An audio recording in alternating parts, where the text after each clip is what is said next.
This episode of The Dig is brought to you by our listeners who support us at patreon.com and by the podcast La Brega from WNYC Studios and Futuro Studios.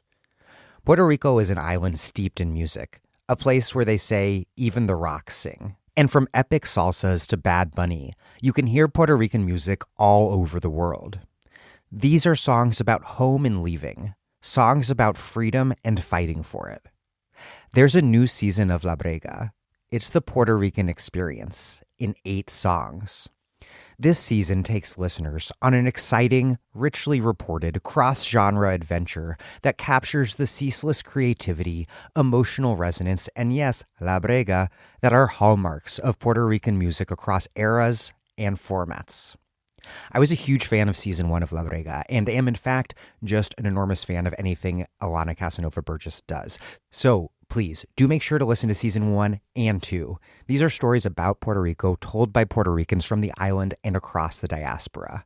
La Brega, Season 2, out now from WNYC Studios and Futuro Studios.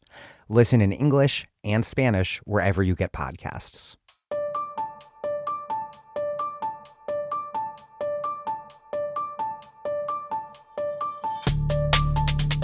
Welcome to The Dig, a podcast from Jacobin Magazine. My name is Daniel Denver, and I'm broadcasting from Providence, Rhode Island. The crisis in higher education is a multifaceted one. Graduate students trained to be professors cannot find jobs. The vast majority of professors today are not even working tenure-track jobs. Instead, academics everywhere struggle to piece together enough classes, paying a few $1,000s apiece to survive. Undergraduates leave college buried under debt that today's labor and housing markets make extremely difficult to ever pay off. Meanwhile, major universities and elite colleges have become these Leviathan-like entities lording over their cities and towns, operating as real estate developer, landlord, cop, medical provider, and boss. Boss not only to academic workers, but also to so many blue-collar workers whose jobs are often contracted out to third parties. At a time when wealthy universities have celebrated historic returns to their multi-billion-dollar endowments, public universities suffer from decades of declining state aid, while many poorer and less prestigious privates face the possibility of extinction. This is the first of a 2-part series on the crisis in higher education. This episode is my interview with Dennis M. Hoggan, who provides a critical overview of the entire conjuncture.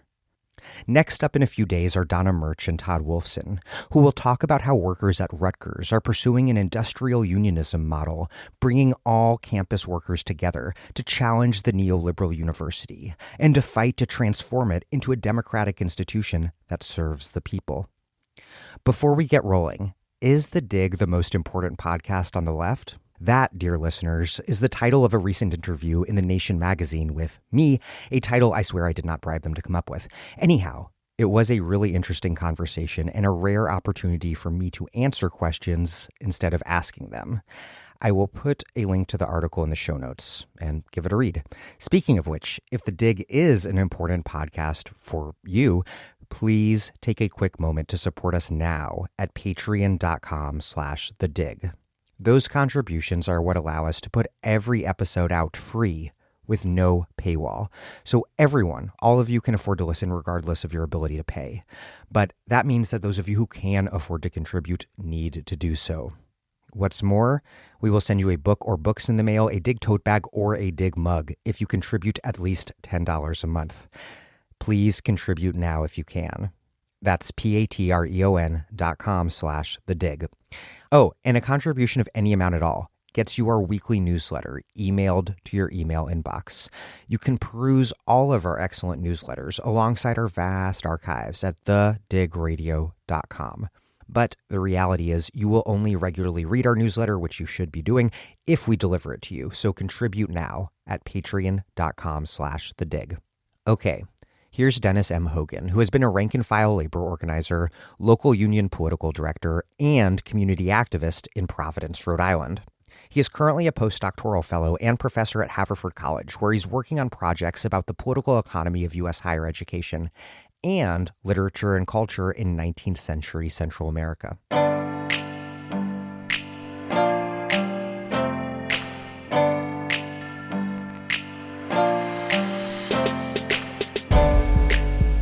Dennis Hoghan. Welcome to The Dig.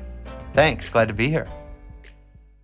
To open up with a big, more general question, what was the university and what has it become? What, in other words, characterizes today's neoliberal university and its place in society and in political economy? And then what, by contrast, was the prior, Fordist model and its function throughout the New Deal American capitalist order?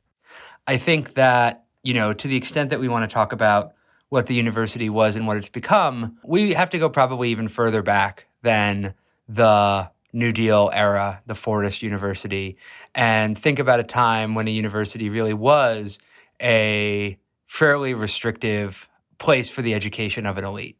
This is really the role that the university serves throughout the 19th century, especially in the United States, where universities are overwhelmingly private, right? The institution of land-grant universities starts to change that in the 19th century. But, it's not a coincidence that so many of the colleges and universities in the United States are located in New England, the Mid-Atlantic, the strongholds of the WASP elite, right? The university was created by and for those people to educate their kids and to prepare them for entry into the American ruling class.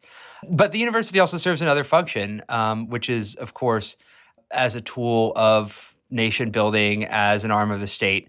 And so, in the 19th century, land-grant universities evolved to fulfill some of these roles, to educate people in the techniques of agriculture and mining, right? There's a reason that so many of these universities are called A&M, because they are dedicated to imparting sort of useful skills. And so here we have this classic opposition of, the education for itself, the finishing school for a gentleman that's incarnated by the New England model of colleges and universities, versus the practical, technical, trades-based or technical-based education that's sort of incarnated by the public universities that spring up in the 19th century.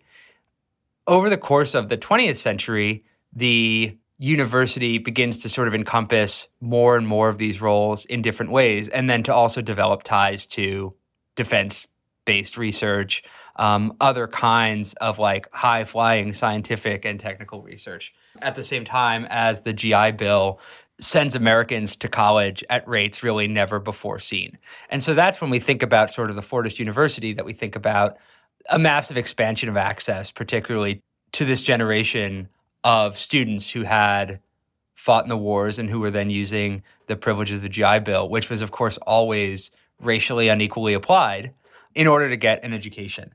And so the management structure of the quote-unquote Fordist university depends to a great extent on faculty governance as a model that allows the university to run with input from basically very interested amateurs. Faculty are not administrators. They're not professional runners of institutions. They're professional researchers and teachers, but they, to a large extent, are responsible for running universities. And so administrators generally are promoted from within the ranks of the faculty.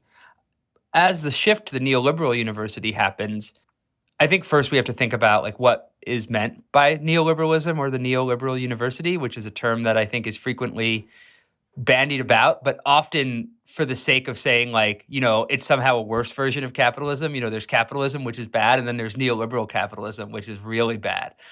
But and this is something I've been talking about with my students, neoliberalism for me really means the channeling of public goods into private hands, the capture of funds, of resources, of benefits dedicated for public consumption by private, often profit-driven actors. And so in the 70s and the 80s, public support for higher education, particularly public higher education, begins to crater. Some of that is undoubtedly a response to activist movements in the 60s and 70s, like Ronald Reagan pioneers in some ways the defunding of public higher education. When he's governor of California. As governor of California, in part as a response to student activism. And so, sort of the irony of this and what makes it neoliberal is that there is, in fact, an enormous amount of public money or money being channeled through public avenues still in higher education. But what it isn't is sort of direct benefits, direct provision of support for higher education. It's offloaded onto students via debt. It's allowed to basically leave private actors, typically students, holding the bag. And so what I would say is that, the current model of the neoliberal university is in part about securing federal student aid, which ultimately students directly are themselves allowed to or are forced to sort of to pay back and be responsible for. It's about cultivating other revenue streams, whether it be investment funding, direct, donations, or, research and medical revenue.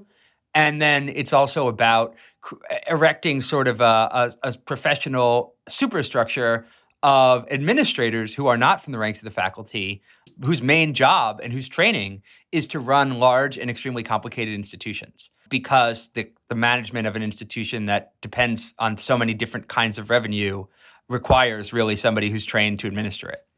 What role has declining state and federal investment in higher education played in creating and laying the groundwork for the present crisis? What's the scope of the decline in aid that we're talking about? And what is this decades-long historical context for that disinvestment? Why, in other words, did it happen? It's really two-pronged.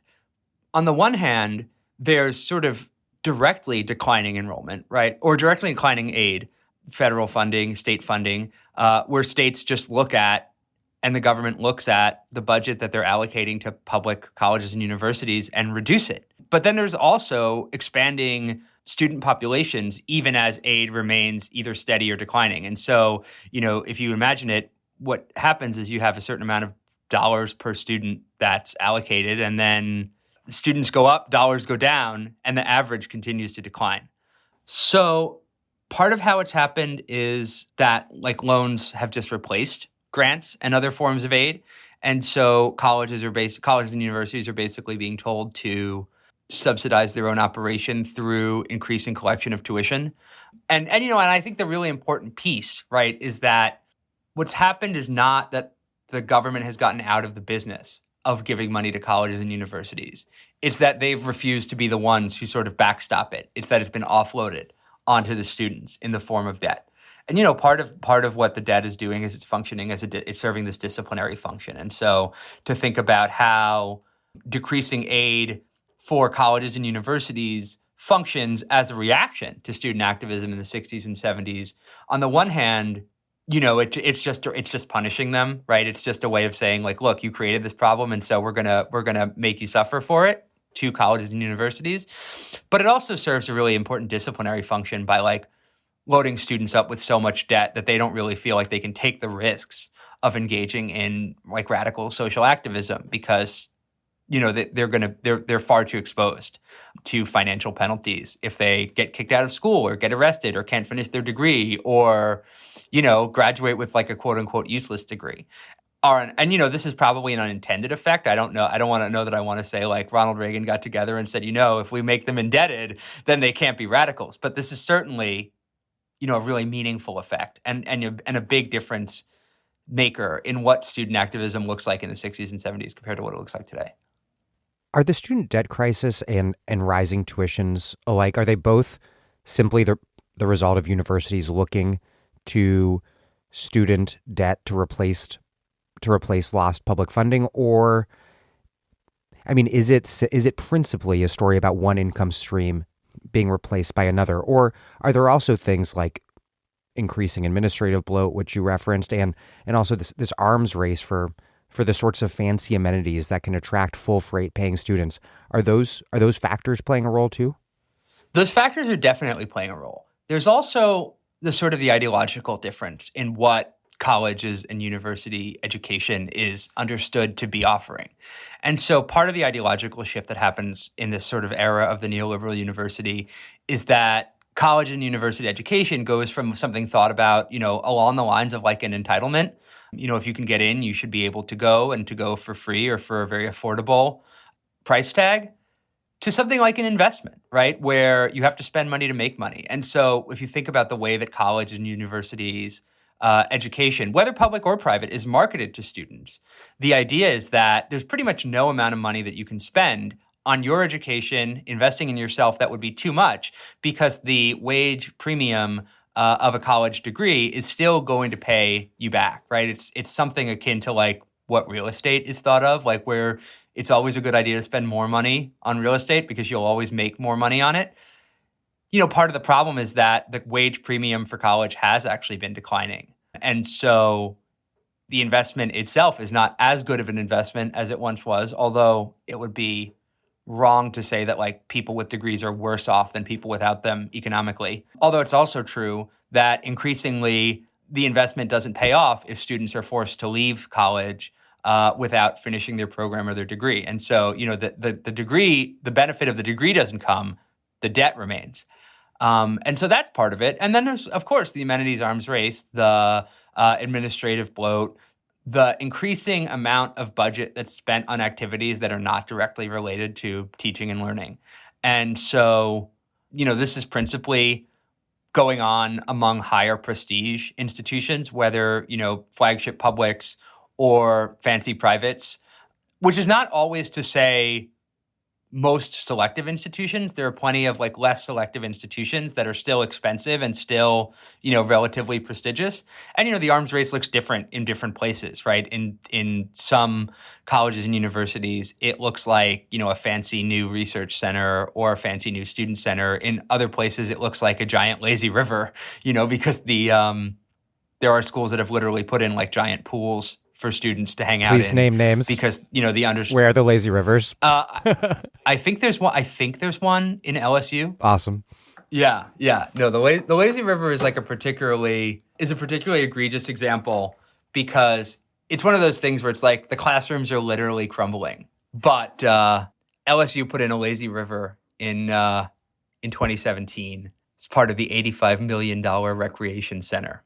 And what makes it particularly egregious is that, like I said, the classrooms are literally crumbling. The instructional facilities have been not maintained, even as the recreational facilities, the sports facilities, et cetera, have been supercharged. And so this gets to, and I'm anticipating probably a little bit, but this gets to some of the critique of like how universities are governed, right? What is the extent to which people are allowed to have some form of democratic input, over the decisions that administrators make, whether you want to envision those people as students, as faculty, as other staff employed at the institution, or in the case of public colleges and universities, whether you want to think about like constituents, residents of the state, citizens, taxpayers, pick your group. The issue is that students are not really asked like, hey, do you feel like subsidizing the lazy river? They're charged a price tag. And they may never float down it, but they will likely sit in the crumbling classroom.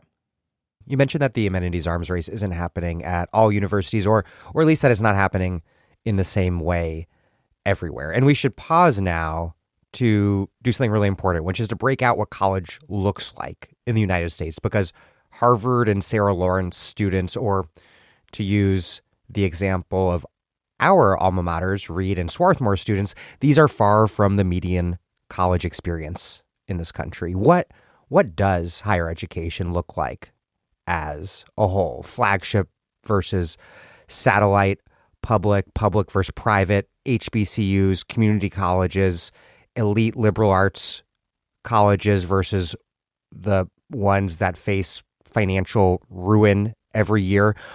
What does the sector look like, generally speaking, across this huge diversity of institutions, and how are the present crises in the sector being differently experienced and managed in these very different schools and amongst very different sorts of students? Part of what makes it so difficult to get your mind around like American higher education is precisely the diversity of kinds of institutions, funding streams, organizational structures, missions that you're referencing here. And so, if you want to contrast it with with countries with a much sort of stronger and more developed public higher education system, the idea is that the system is a little bit more top-down, right? It's designed in a way where there's like regional institutions, there's like national institutions, there's local institutions, but they feed into each other. They have clear relationships. Whereas in the United States, we have this hodgepodge of different kinds of institutions. And so I think the first thing to acknowledge is that 56% of students who attend college within an hour's drive of their homes. And, a lot of those students are commuting. So if you think about the college experience, the idea that you like get packed off to some New England state, and live there for 4 years, that doesn't look like the vast majority of student experiences. The vast majority of students who go to college go to the college or university that they can get into and that is closest to them. 70% of students go to school within 2 hours of where they grew up. And so part of what the declining support, and those schools overwhelmingly tend to be public schools, or some form of public institution, quasi-public institution, whatever you want to call it, whether it's community colleges, two-year colleges, regional, state or city colleges. And so the funding crisis, the declining support for colleges and universities hit them the hardest. And I think what's really important here is that when a student has a local college or university that is the sort of the default option for them, and that school closes because of declining funding or because of consolidation, they don't necessarily go to the next closest school. A lot of the students just won't go to school, in part because going to school is not necessarily, it's thought of as like one option that students have among others. For the kind of students that's going to go to an elite college or university, there's no question about going to college. The question is which college. But there's lots of students who go because they have an opportunity, because it's around, because they see a program that's interesting, because somebody directs them to it, because they reach a point in their working lives, whether they're younger or older, where they feel like, hey, I need to do something different and get myself a credential or, change careers, and I'll go to the school near me. So those are the schools that are most hit hard, and those are the students that are hit hardest by funding cuts. To shift gears a little bit and think about what the landscape looks like in the elite world or the private world, again, we see this bifurcation that's driving the competition among the most elite schools versus the private schools that are struggling to survive. And so as running a college gets increasingly expensive, and as the demands of, keeping up with the quote unquote peer institutions, whatever group that may happen to be for the college that you're at, continue to accelerate, what's happening is there's a sort of a winnowing effect where the schools that are richest and can invest the most in things like maintaining their rankings, keeping their selectivity up, offering new programs and new innovative ways of attracting students tend to survive. Whereas the schools that don't have the resources to invest in that kind of planning and that kind of expansion of the mission end up getting left behind. And so a few different ways that manifests is that, first of all, because of the way that like elite colleges and universities operate as a prestige cartel, any other business, what you would have is you would have the richest and the largest institutions like expanding, right? So if you are a regular business and you're sitting on tons of capital and you are out competing all of your peers, you would expand. You would like franchise. You would move into another geographic region. You would go global, what have you. Harvard would become Club Med. Yeah. Harvard would like buy other colleges and then like have little Harvards all over the country. And, you do see some of that, right? There is this sort of global phenomenon. There is like NYU, Abu Dhabi. But NYU is willing to be more tacky and déclassé than Harvard is. You said that. I didn't say that. No, but yeah, exactly. And I think that part of the difficulty is that as the access to the elite credential expands, the credential's perception of eliteness declines, and so is there a difference between the person who has the NYU degree and the person who has the NYU Abu Dhabi degree? NYU would argue no, and yet I think employers would potentially distinguish.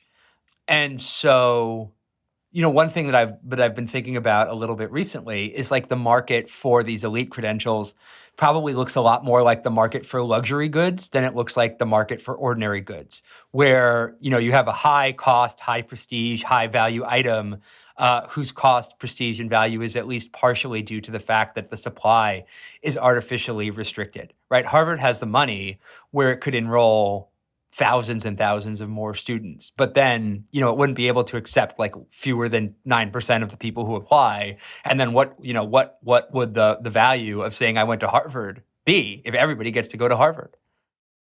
You mentioned that our system or system of systems or overlapping systems or whatever, that is really particular to the US. And I just want to pause to underline that because we have a lot of listeners all over the place. Canadian friends, for example, have told me that the way Canadian friends who live in the United States, who went to college in Canada, have told me that the way Americans, especially who went to more elite colleges, talk about the college experience as a whole thing is just totally alien to them. Yeah, I would believe it. I think, so I have taught in universities in both Canada and in Spain, and it really is, a vastly different experience, right? I mean, I would say that some of what it looks like is the same, right? You still have professors conducting research, offering classes, teaching students. There still is, an academic culture that I think is somewhat global. But what changes really is, first of all, who the institution is understood to serve, right? Institutions are thought of as having this mandate to serve local students, to serve students who are seeking different kinds of education. The mission is at least somewhat conceived of as a public good. And then, the entire infrastructure of donors, of naming buildings after wealthy donors, of buying, of endowing offices, chairs, what have you. It just doesn't exist because there is no, basis for cultivating that kind of culture around private philanthropic support for education, which, I would also say, and friends of mine who work in university fundraising, would not be happy, but donations to colleges and universities is among the most regressive form of giving that exists, and so philanthropic giving to wealthy institutions is almost exclusively of reputational laundering rather than advancing a social mission. And it's not to say, right, that if you give money that's earmarked for increasing access to elite institutions, right? If I give, a donation to a very fancy school, let's call it Princeton, and just so that we're not, invoking anyone by name. And I say, this donation is going to be earmarked for, students who are underrepresented, students who come from working class or poor backgrounds. It's not to say that there isn't some social benefit to that kind of giving. But, ultimately, right, you're taking an institution that has the resources to engage in that kind of mission anyway, and you're giving it extra money in order to put your name somewhere and get a tax write-off. So that culture just doesn't exist in other places. And it really is, it's so normalized for us, despite being really, really bizarre in sort of a global context. Speaking of expanding access, student bodies are far more diverse today than they were during the heyday of public education, though, of course, that diversity is very unevenly distributed across these overlapping public and private systems that we were just discussing. But what should we make of that uneven diversification of the student body, which is obviously a good thing, not its unevenness, but the fact that it's more diverse? What should we make of that coinciding with the neoliberalization of higher education? How do those two things relate to one another? Or have they just randomly coincided? No, they're directly related. Part of the logic of education as investment that's so pernicious is that it does not allow us to think about education as a right. So students have a right to a K through 12 education provided by the state, although, there's all kinds of ways in which the state provides that education unevenly, inadequately, and in a way that upholds white supremacy. But students don't have a right to a college education. Students who qualify can get federal grants, and lower interest loans that have some chance for forgiveness. But ultimately, the thinking is still that if you want to pursue a college education, that's something that you're kind of doing for yourself because you're going to get a benefit from it. But the reality of the labor market that students are being thrown into has made it so that college is far less optional than it once was. And so this is not... That's what seems so pernicious. That's what seems so pernicious here is that growing numbers of people are being told that college is a requirement without it being accorded as a right. Yes. And I think the important thing to think about is we're not just talking about 4-year degrees, right? A bachelor's degree is not necessarily required to the same extent that it was. But, if you want to work in the medical field, right, you have to get at least some sort of certificate, some sort of certification, a year-long program, a 2-year program, some kind of job training. And increasingly, employers, and this is a failure of the labor market, increasingly employers have said that they are no longer going to be providing that kind of training. They're demanding employees with that training already. And so again, here's another way in which the cost and the burden has been offset from like an institution that's capable of bearing it to an individual who's basically being thrown to the wolves if, everything doesn't work out perfectly.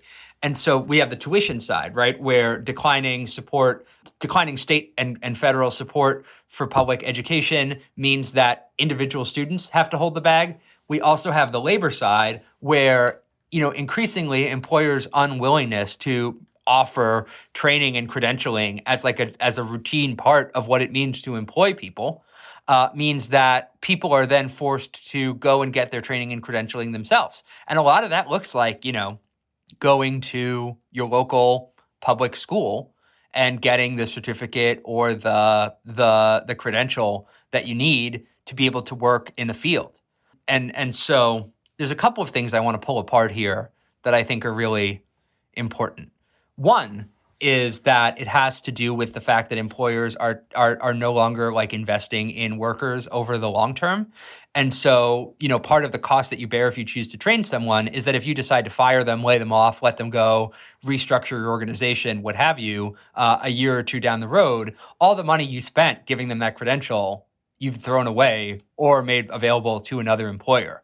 So it's way better if you're an employer if the worker has to bear the cost of like doing that training themselves. Because if you fire them, you've lost nothing. Or if you lay them off, you've lost nothing. But it's also true that, for the first time in the labor shortage that we're experiencing now, employers are sort of like the chickens are coming home to roost because employers literally cannot find people credentialed to do the work that they need. And so, yes, the labor shortage is certainly affecting lower wage occupations that don't require any credentialing. But it's really acutely felt in things like healthcare, where there's not only, a real mismatch between like labor pools in regions and the need for them. And that is going to only grow as the need for healthcare continues to explode, as like the boomers age into needing like more and more intensive care.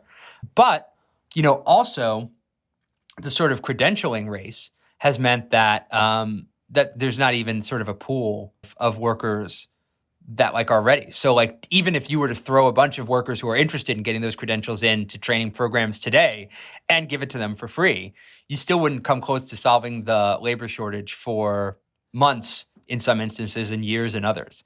And that's why there's such a competition for like the relatively smaller number of workers who already have these credentials. So that's just one example of the way that it's playing out. But I think the thing to take away here is that to come back to the question of like the diversification of higher education, increasingly students are being thrown into a labor market in which getting some form of higher education is not optional, but a requirement for working in even sort of what we would think of as like normal jobs, right? Not fancy jobs. But yes, there's a massive difference between a public flagship institution that can replace declining state and federal revenue by chasing out-of-state students who then pay full freight, right? Because there's no public mission, or there's much less of a public mission to educate out-of-state students versus in-state students. And so the idea is, we'll recruit some out-of-state students and they'll subsidize the in-state students. CCRI, they don't have that option, right? And the function that they fulfill is at least as essential as the function that the like 4-year public flagship, that offers graduate education and specialized research is fulfilling. Because at a very basic level, the workers who like need credentials now to even participate in the economy and plug what are really dire labor market gaps, they're not going for the most part to URI, and they're not coming from out of state. They're going to these sort of like locally serving urban public institutions who are specialized in offering these kinds of programs. We've been complaining about administrative bloat. Everyone is always complaining about administrative bloat. But what exactly is going on with these growing ranks of administrators? Who's being hired to do what and why? And then how does that all change what a university does, how money and resources are allocated across the university, and then who governs the university? Yeah. So the administrative bloat question is one that faculty in particular love to point the finger at, because like the problem is always that there are new administrators and never that like the faculty are to blame.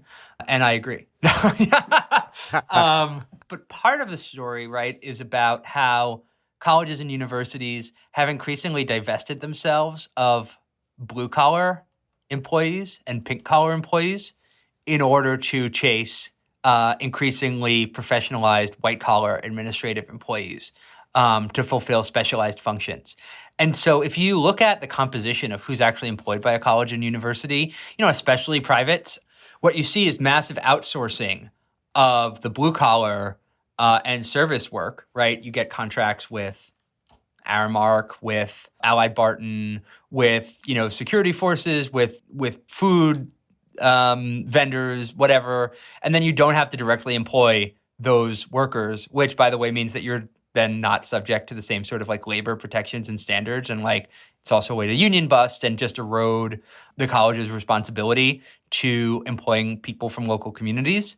So that's happening on the one hand. So that colleges are reducing how many people in those categories that they employ, while they're also increasing the credentialing requirements for like administrative jobs, because they are asking that the day-to-day running of the institution, which is getting increasingly complex as the institutions themselves become increasingly complex, fall on this like middling rank of administrators who have some sort of like professional degree. And that's not even to get into the high-level administrators, right? So when faculty complain about administrative bloat, they don't mean, hey, we used to have one department secretary, and now we have a department administrator, a department administrative assistant, and a department manager. Faculty love department secretaries. Yeah, of course they do, because, they actually do the work.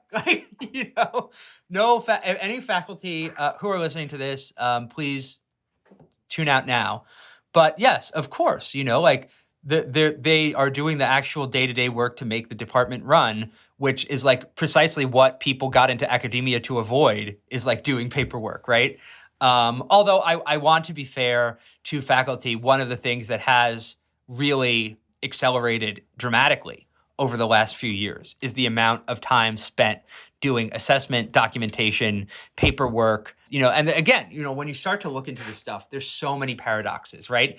Even as there's like more and more administrators running around fulfilling these roles, faculty are being asked to do so much more of their own administrative labor.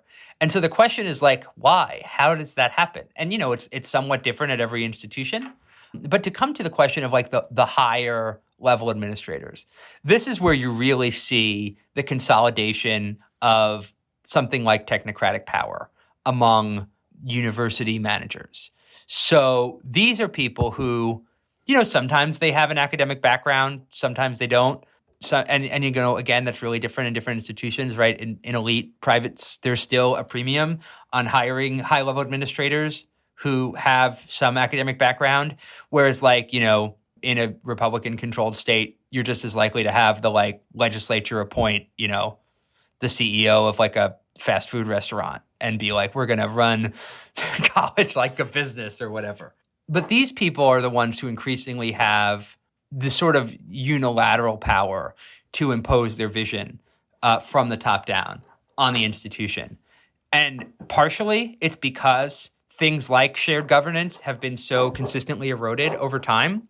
And partially it's a function of the increasing complexity of the institutions to the point where like they can no longer be run by amateurs because amateurs would be out of their depth. And by amateur, I don't mean like naive. I mean somebody who is primarily trained in doing something like research and teaching, who then takes on some of the labor of helping the institution run as part of their service. You can't have a professor of classics or a professor of physics also look after the investments on the side. That would be a disaster. Not because they're not qualified or they can't understand it, but because they have their own job. So you need somebody whose full-time job it is to look after the investments. Ideally, an entire department of people whose full-time job it is to look after the investments. I figured out years ago that I can't manage the Diggs QuickBooks. So right. So I would say step one is get somebody to manage your QuickBooks. Step two is start offering degree or diploma programs. Step three is get accredited, and step four is start collecting federal financial aid and grant money. And then you'll really be in business. And you can have not just an accountant, but a whole investment office. If this whole you should go to college or you must go to college model depends on colleges delivering students future earnings higher than they would otherwise have made as non-college graduates and high enough beyond that to pay off their debts, you've suggested already that there's a nascent problem at work here, given the growing share of college-educated people who are downwardly mobile, unable to secure the sort of job that they'd imagine they would be able to, or to, very critically, purchase a home. What does that problem look like, and how do you see it playing out? Yeah, so there's a couple of different ways. So the first, again, to think about like the majority of students, the people who will attend a local 2 or 4 year institution seeking some sort of like very practical job credential. For those students, they encounter a lot of different roadblocks. One is that a lot of colleges and universities are not set up to support these kinds of students, even if they even are specialized in serving them, because the way the academic calendar works, because of the requirements to degree, because of scheduling, because of language barriers, what have you. And so those students, even if they may enroll and they may take on debt, they may not complete the program, and then they have the debt, but they don't have the credential. Let's say they do complete the credential. They will find that that credential already sort of has a built-in expiration date, either because they are going to get themselves into like one tier of the labor market, but they will need to go back for another credential to get into the next tier, or because they have specialized in something that is a good opportunity now, but won't be a good opportunity later. You can get federal financial aid and student loans to go to coding boot camp. But if you get a coding boot camp credential now, you may get a coding job for a while, but at some point your skills are going to be out of date and you're going to have to go back and either get another credential or find another job or switch. And that's already begun to happen, right? If you think about the boom of code camps. I have a good friend who switched careers and jumped in on the code camp boom, and they have makes very strong, if not promises, suggestions that they will hook you up with a job. And now the tech sector is shedding tens of thousands of jobs. Yeah. No, I mean, it's funny. I mean, Tressie McMillan Cotton talks about this at the end of Lower Ed, and that book came out a few years ago. And since then, the trend has already accelerated, really, really astonishingly, because so many of these credentialing programs are like money grabs. You get placed into one job and then you're not the problem anymore, right? You can't go back and say, hey, I got laid off, I got fired, or, the thing that you taught me to code is no longer the like current language, so I have to go back. They're like, yeah, well, you can always re-enroll, and take out more loans and get another degree or get another sort of certificate or credential. So that's part of it. But then there's also the extent to which like these credentials are not that meaningful, right? Obviously for something like healthcare, there is a certain amount of job training that's required. But there's lots of instances where somebody's been doing a job as a professional for a number of years, and then in order to get a promotion, they like need just basically a stamp or a piece of paper saying that they have the skills that they already possess. And then they are sort of extorted by the credentialing system into paying for that basically imprimatur of like knowledge that they already have. It's just true of what it is to be a worker today in the economy. We're requiring people to do these like dizzying calculations of like, well, is it a good risk to do this and do that? And then maybe I can get into this next salary grade, but will I make more than the loans that I've taken out? Or maybe I should go this other route, or maybe I should change careers, right? This is all, we're basically asking people to become like entrepreneurs of their own life, which is not fair to workers who are looking to like get a decent job and earn a stable living and like raise a family and what have you. So, but then there's the question of like the downwardly mobile so-called PMC, right? Which is a totally different scenario. Here you have people who have gotten a 4-year degree, in many cases have gone into pretty astounding levels of debt for it, right? Because even if you take a 1-year certificate program at a public school, you may be in what is a significant amount of debt, but it can never amount to like what a 4-year college at a 4-year private college is going to charge you, even in the worst case scenario. So you have people who've gone to these kinds of institutions who've obtained a degree, in many cases modeled on this like liberal arts or like finishing school model, where the degree itself doesn't credential you to do anything. It merely stamps you as somebody who has gone to college. And look, I don't want to overgeneralize here, right? There's lots of ways in which even liberal arts educations have become responsive to like the labor market pressures to like graduate with specific skills that can be immediately employed. But it is also true that many white-collar jobs require a college degree, not because the jobs themselves demand skills that only people who've been to college possess, but because it's a way of like winnowing out who, like on a class basis, who is able to work in those jobs. It really is just a way of saying like, look, we want someone who's quote unquote educated, right? Somebody who knows how to write an email and can wear like business casual and can sit in the office and like act in a certain way that is like very classed and racialized. That's a big part of what requiring a bachelor's degree that's non-specialized means in lots of hiring situations. And that's all fine. Like I am in, not to say it's fine, but I'm in academia. And so obviously I believe in education. Obviously I believe in the liberal arts, right? I'm teaching students right now a course that's kind of on these issues around colleges and universities, not because I think they'll go on to be college and university administrators, but I think that their lives will be enriched by like critically approaching something that's really important in their lives. And so I think the issue is not quote unquote educating students to do something useless, right? The solution is not every degree becomes a professional degree, because then you fall into the same pitfall as the coding camp. You educate people to do something specific and then their skills get out of date or the economy changes or whatever. I think the issue is you cannot continue to expect people to go into tens and hundreds of thousands of dollars of debt for basically 4 years of exploring their interests. It's not fair. It's not fair to them. It's not fair to the people who are expected to teach them.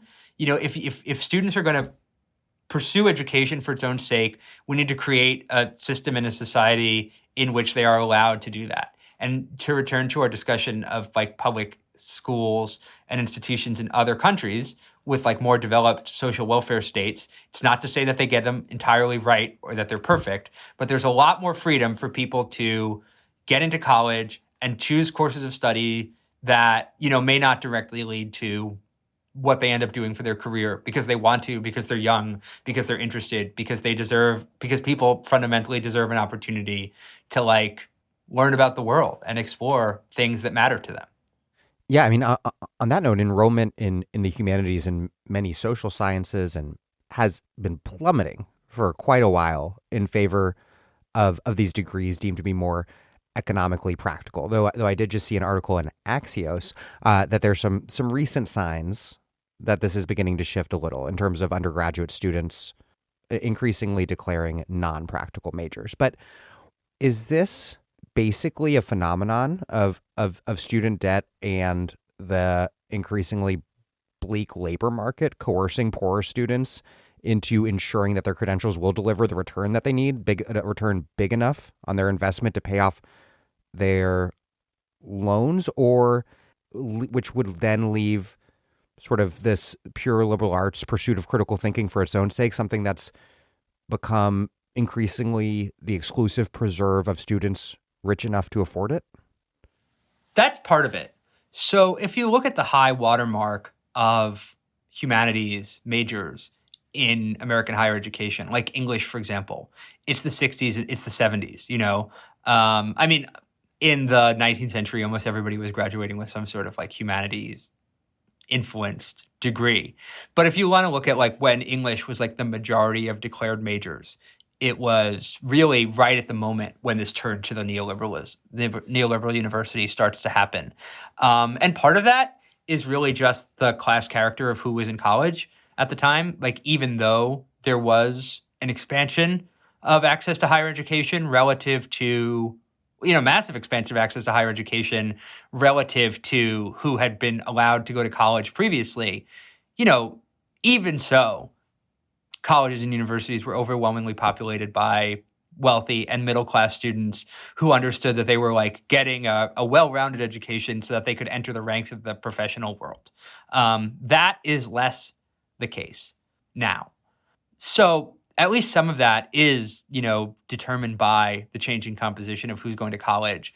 And so, like, to the extent that the quote-unquote decline of the humanities is a reflection of like increased access to college among like working class and poor students, I think it's hard to be too sentimental about that, right? I would much rather have a diverse academy or diverse higher education landscape that's diverse, along the lines of like race, class, gender, geographical origin, what have you, than one in which 70% of the students major in English, but which is more homogenous. But at the same time, there's a great extent to which the increasing specialization in the so-called STEM fields is a policy choice. Not to in any way denigrate the STEM fields or my colleagues who work in them. But there's been a concerted push by everyone from politicians down to university and college administrators to funnel students into those programs because they, A, provide the kind of practical job training skills that employers are increasingly demanding out of colleges. And so there's a mutual interest in, we'll train your students. We'll train our students to work for you. Our students will pay for it, and then you'll hire them. And that's great for everybody because the students get a job, you get a worker, and we get a placement.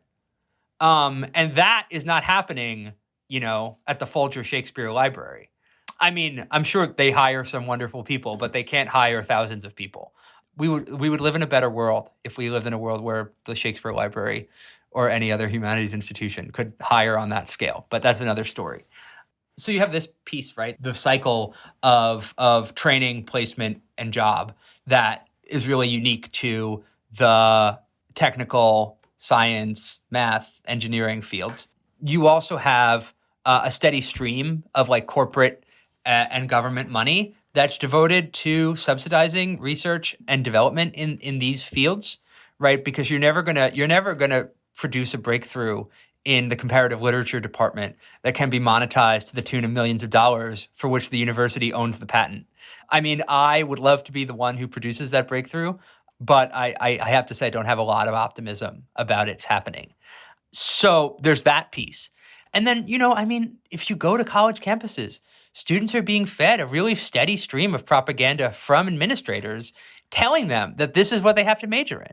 I mean, there's some part of it that is determined by students' interest, students' need to make good on their investment, students' desire to come out of college with a skill that's useful and immediately marketable, particularly if they're like the first in their family to go to college and they feel a burden or a responsibility, I think is the way I'd rather say it. They feel a responsibility to, immediately begin to deliver on everything that's been put into putting them in that position. But there's also some amount that's within the room of maneuver, where students come to school maybe with a certain set of interests, maybe with a certain background, knowing that they can major in anything. And, from the day they set foot on campus are being told by everybody in positions of responsibility that, the humanities is good for fun. But ultimately they need to be thinking about something more concrete. Right. The attack on the humanities is both this more technocratic neoliberal thing in terms of the way the university is being embedded within the broader political economy, but also at the same time, and very much relatedly, this culture war thing, both a right-wing culture war thing, but also one that the center and I don't want to aggrandize this group too much, but even these sorts of cosplaying anti-PMC leftists that make themselves heard on the internet sometimes play into. And Daniel Bessner had this great New York Times column recently on the decline of history as a profession. Rick Scott, the former governor of Florida, in 2012 had a task force that recommended that people who major in history and other humanities fields be charged higher tuition at state university. Kentucky Governor Matt Bevin in 2016 said that, quote, French literature majors should not receive state funding for their degrees.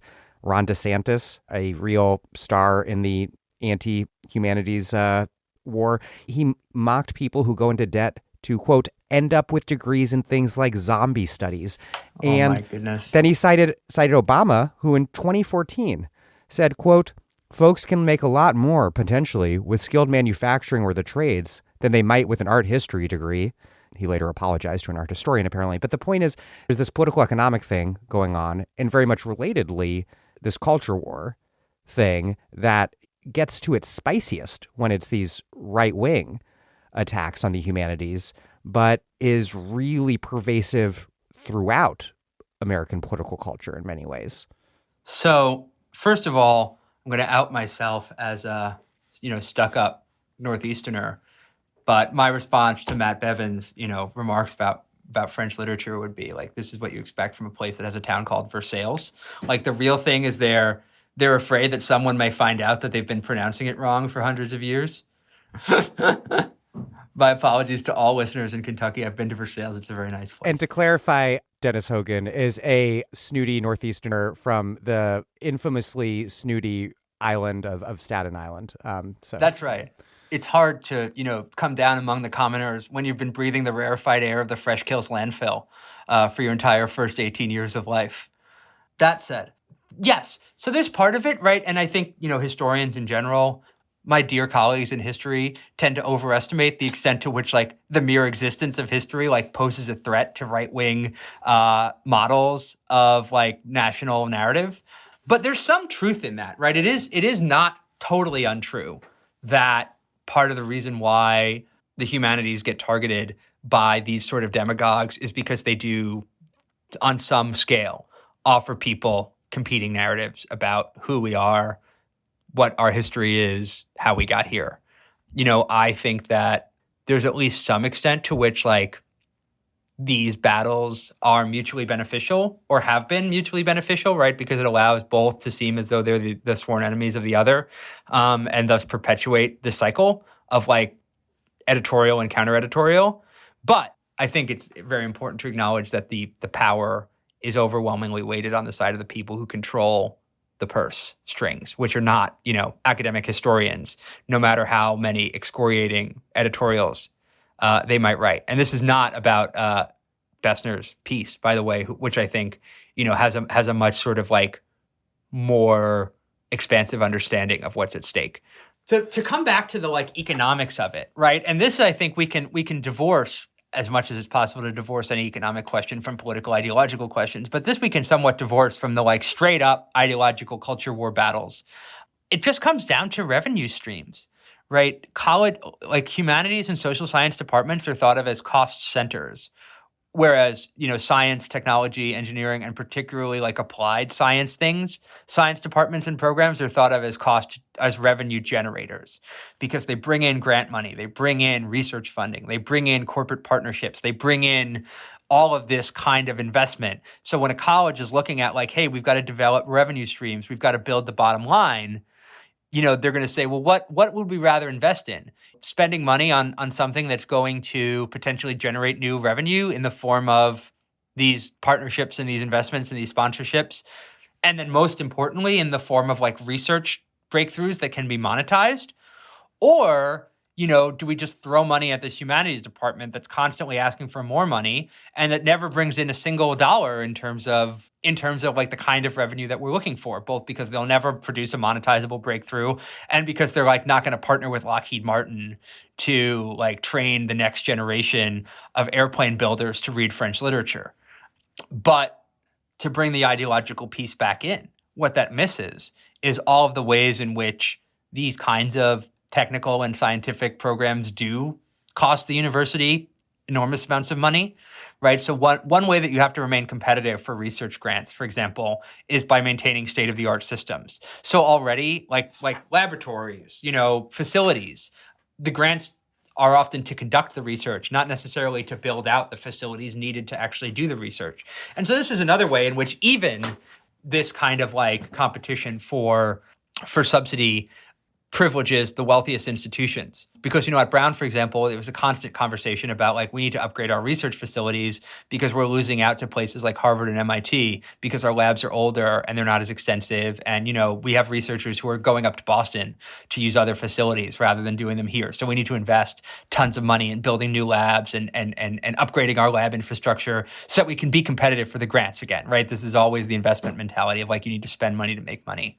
But the other thing that ignores is like the revenue stream, the largest revenue stream for colleges and universities still is tuition money, whether it's money that comes from federal grants and aid or money that just comes directly out of students and families' pockets. And when you start to look at it that way, humanities and social sciences departments aren't these major cost centers the way they're portrayed as. They actually are generating the tuition dollars by like educating huge numbers of students. So even as English majors decline, for example, a very large number of students, even if they major in physics or computer science, are going to take an English course at some point, right? Whether it's because they feel like they should read some literature while they're in college, or whether it's because they are doing the quote unquote service courses like, writing across the disciplines or, college composition. They're going to be educated by people who are in the humanities and the social sciences. Not every student is going to take a class in electrical engineering.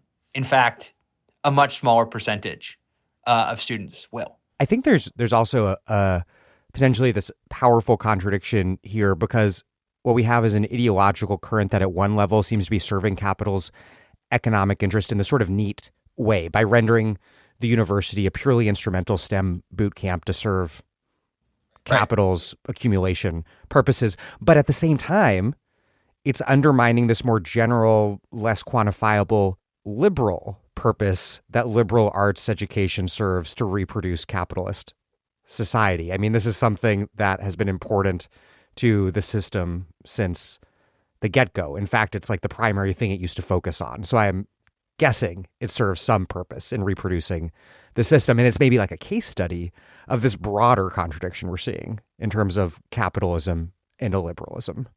Yeah. No, I mean, so first of all, I think, so putting the like Republican right-wing ideologues to the side, because I do think that to a certain extent, they actually buy what they're selling. But if you think about like the liberals, the Obamas, the Democratic politicians and like social figures, the Mike Bloombergs, right, who want to really foreground this kind of like very narrowly technically focused education as the model, the hypocrisy is revealed in the fact that they would never themselves educate their own families and children in that way, right? They want to create one model of education to educate workers and then another model of education to educate the leaders of to reproduce their class and to educate like the next leaders. And, increasingly that just is like what the economy looks like, right? An incredibly rarefied system of education in which wealthy students and like a select few students from like other backgrounds are allowed to pursue their passions, to develop as people, to work with like luminaries, and to, generally like get this like very highly valued, prestigious credential. Another tier in which like ordinary college students are funneled into like getting a technical credential that's going to allow them to fulfill like white collar management jobs. Other students are funneled into like the 2-year and like certificate granting institutions in order to get like a short-term credential that's going to let them get a job that capitalists happen to need today or tomorrow or next year. And then, like roughly half the students who are funneled into either like prisons or low-wage work and who were never given the opportunity to attend college or higher education really at all. that is the system. That's what it looks like. And those are like the groups of students, broadly speaking, that it's designed to serve. And it's very, very difficult, not impossible, many such cases, but difficult to jump between them, to move up the ranks of like the prestige and exclusivity. You tend to stay in the system that you've been funneled into for the most part. A key feature of this crisis is that academic labor has undergone a really massive casualization, with roughly, I think, about 70% of professors currently working off the tenure track, most of them making less than $3,500 per course. What's driving this phenomenon? Is it just a cost-saving measure, or are there other motivations and forces at work? I think it might be helpful to your listeners to explain a little bit about like what academic labor used to look like versus what it looks like now. Although, perhaps a larger percentage of your listeners than average are actually intimately familiar with the system. But for the sake of establishing a baseline of knowledge, it was once the case that, in the 70s, for example, over 70% of instructors at colleges were either tenured or on the tenure track. And it used to look very predictable. You would finish graduate school, you would get hired as an assistant professor, you would work for a certain amount of time to demonstrate your value to the profession and to the department, and then on the basis of a vote of your colleagues, you would be granted tenure, which would make you essentially unfireable, except in certain extreme circumstances, and guarantee you a job for life. And so there are lots of reasons why, as the manager of like a fundamentally neoliberal institution that values having a much greater deal of flexibility, that model is bad for you as the boss. It makes workers very, very difficult to get rid of. It makes it very, very expensive to hire new workers because there's an expectation that they're going to be around for the rest of their careers. It makes it difficult to respond to changing curricular needs and changing student interest. Of course, the longer they stay around, the more these people expect to get paid. So you have this sort of like situation where the people who have been at the institution for the longest, and in some cases are doing the least, not to generalize in any way about senior professors, many of whom are extraordinarily active teachers and researchers. But those people who are the least hungry, let's put it that way, are getting paid the most, while the people who are fighting to make it are commanding less. And so the answer to this has been increasing casualization. And when we talk about casualization, what we mean is the replacement of permanent, guaranteed work with short-term, term-limited, and incredibly unsecure work. And so I think it's also important to acknowledge that this is not actually exceptional about academic labor, but it's just something that American workers have been experiencing for decades now. There's been an increasing turn towards subcontracting, towards hiring temporary, towards gig working. All of this is just finding its reflection in the conditions of academic employment. Universities neither pioneered it nor perfected it.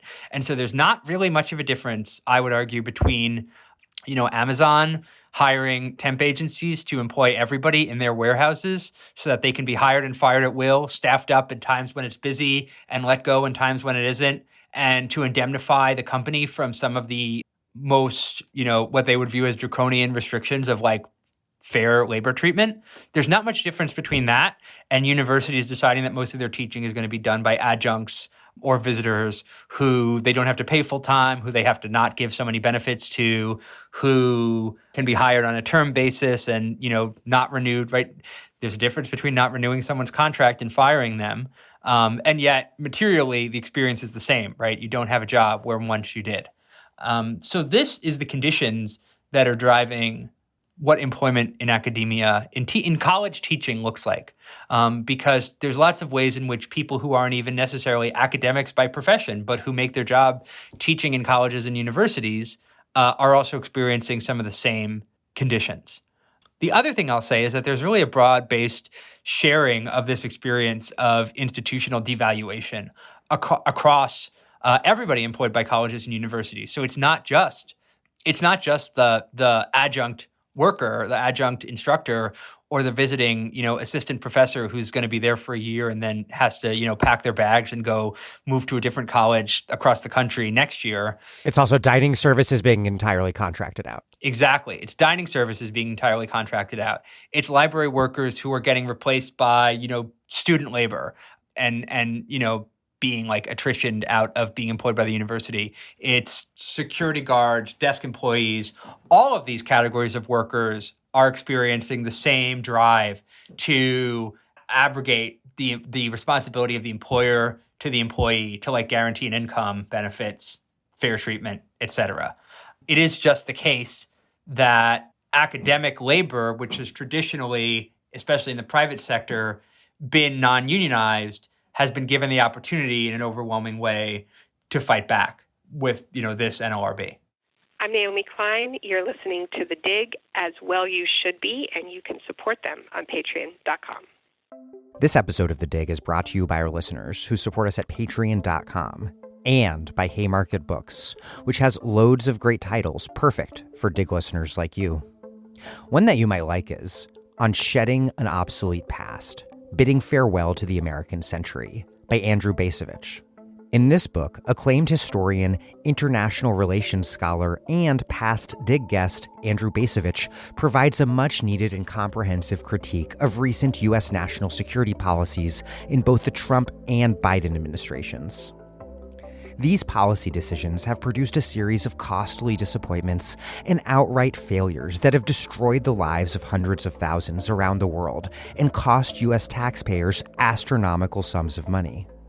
Bacevich provides urgent and critical insights into how these failures occurred and what needs to be done to prevent similar failures in the future. He reminds us that, by understanding the past, we can alter our current trajectory and transform the world for the better. On Shedding an Obsolete Past by Andrew Bacevich, out now from Haymarket Books and available at haymarketbooks.org, where U.S. and U.K. readers receive free shipping on orders over $25 and £25, respectively. How has that massive decline in tenure-track jobs, how has it reverberated into the graduate programs that ostensibly exist principally to produce new professors? In that recent New York Times op-ed, Daniel Bessner recently cited a report finding, quote, that only 27% of those who received a PhD in history in 2017 were employed as tenure-track professors 4 years later. What happens to history PhD programs or others down the line when there are so few history and other such discipline professor jobs available? And then what's already happening now? Because that statistic looks bleak and like it challenges the very, rationale for a PhD program's existence. Yeah, it is bleak. It's incredibly bleak. What is the function of training graduate students in a discipline? And we don't just have to talk about disciplines like history or comparative literature, but even in disciplines like, the pure sciences, where research is conducted in a primary way, but without necessarily promising application, right? Math, physics, chemistry, what have you. What is the goal of having graduate students? One, to train the next generation of researchers and teachers so that it is this, old school apprenticeship model where you're under respected experts in the field who have a certain mastery of the craft of research and teaching, and you're expected to absorb those skills from them. That's one function. The other function is to engage in frontline teaching and to bear a significant portion of the instructional duties of the department. And so either you're teaching sections or you're offering introductory courses or you're engaged in one-on-one advising and mentorship with undergraduates, which is not only part of the labor that you do, but also in theory, part of the training for the job that you're going to get when you finish your program of apprenticeship. I would also add that it is a major benefit offered to faculty at these institutions that they are given the opportunity to engage in this training. All faculty, I would argue, have at least some desire to reproduce the things that they love about their discipline and about their profession. They want to train people who are interested in their ideas, who are interested in their work, and who are going to carry on their legacy. when you're inculcated into this culture of academia, there is a great premium placed on the tradition, on the history, on the ways in which the discoveries and the research and the ideas of people who've come before you have paved the way for your ability to do that. And the advisor-advisee relationship really does, at least notionally, create that bond in an incredibly personal way and incarnate the ways in which like knowledge and method and craft is passed down across generations. And so when you eviscerate that, you eviscerate the ability for any of those things to continue. Now, somebody who doesn't see the value in something like academic research happening in disciplines like history, literature, or even in the pure science would say, well, who cares? Too bad. But I would argue that it is being experienced by people engaged in that work as an incredible loss of richness in their lives and in their world that they can watch evaporating before their eyes, whether it's the faculty who are seeing their graduate students fail to secure employment or the graduate students who are themselves on the business end of the incredibly poor labor market. Now, it's also the case that even a statistic like 27% of all PhDs not being employed as tenure track or tenured professors doesn't give us the whole story. Because at the best, the most highly respected graduate programs at the places that have the highest placement record, they may be getting 50 or 60% of their graduates into tenure track employment within 4 years. That's the best case scenario, which means that you still have, close to a majority of them failing to secure that kind of secure employment. At programs that are lower in the prestige class, which still includes like most programs, right? Because not everybody is going to be in the top 10 categorically.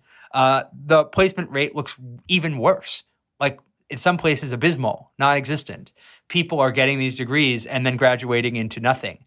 They're teaching high school, which is, in some cases a really great outcome, but not, again, what you're necessarily being trained to do when you get a PhD in a subject like history.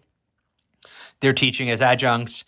They're outside of the academy forever or as a career. And, being outside of academia is not the worst thing that could happen to a person. In some cases, it can be very refreshing. And I speak from experience in that. But, when you've invested, a decade of your life being trained to do a job and then you're told that like the job doesn't exist, it's a difficult pill to swallow. It's even more difficult because it's not as though the job is not, it's not as though nobody's doing the work that the job entails.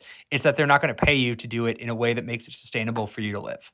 And so it would be one thing if it was like, we're phasing out this thing's existence. Like we're not going to teach college students anymore. But college students are still going to college, in huge numbers. They're still taking these courses. They're still enrolling. They're still learning. We're just not paying people adequately to do it because we've reimagined in a profoundly negative way what it means to do this kind of teaching. This is it's not like we just need a just transition. We need job retraining and a just transition for indigent academics.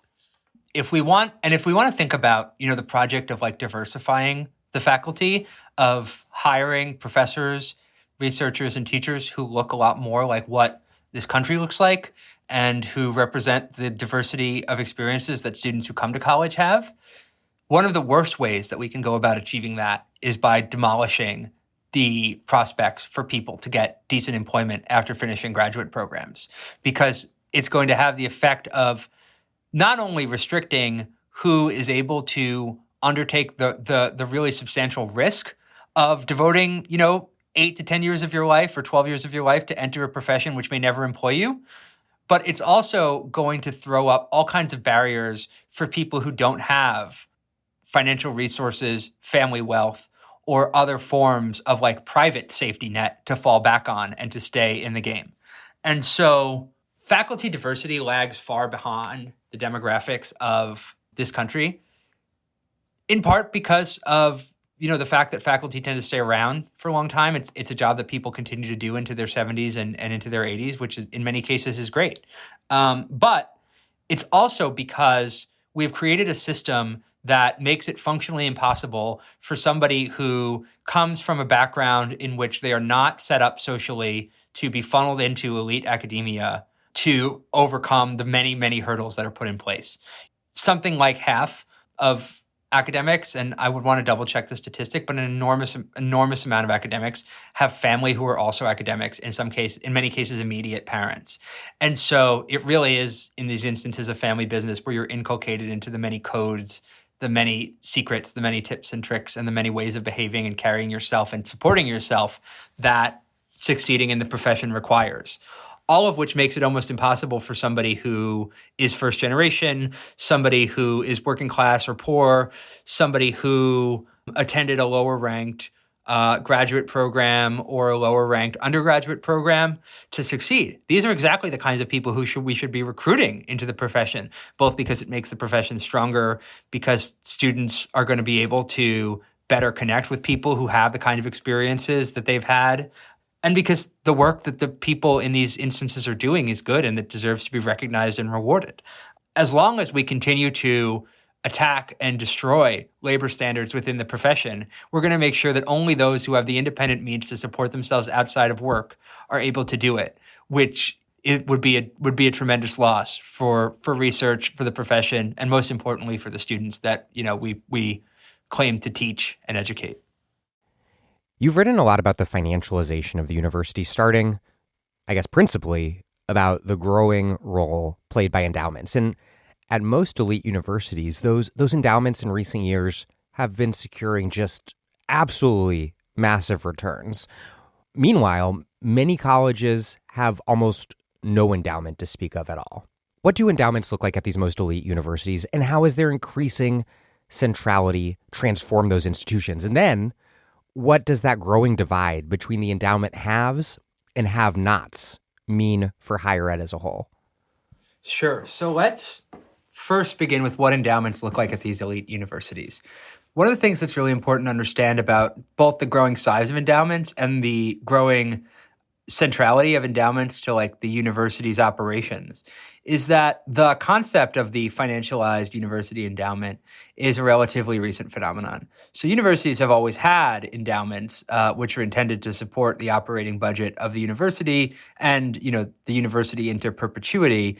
But the idea that the endowment should be fundamentally a pool of investment capital that is used to seek large rates of return to sustain and grow that initial pool of capital into perpetuity is a relatively recent phenomenon, and it tracks the growing importance of financialization in all other aspects of the economy. So, in other words, as more and more pieces of capital, as more and more sources of wealth get put into markets and investment vehicles, that's also true for university endowments.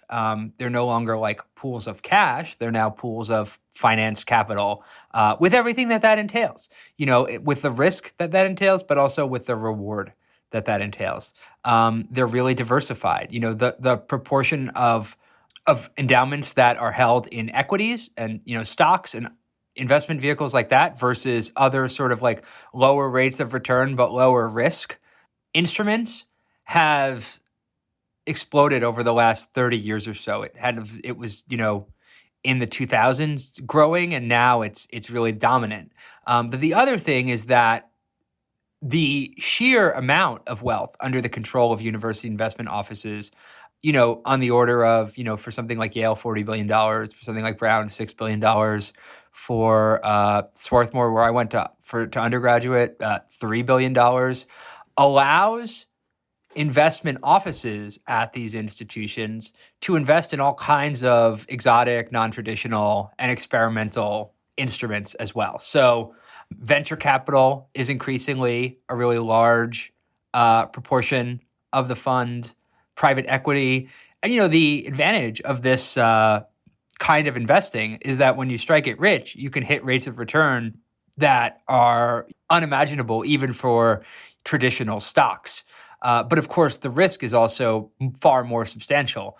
But conventional investing wisdom is that if you're investing on a time scale that's forever, you're willing to take big risks, knowing that the rewards are going to balance the risks out over that sort of long time scale.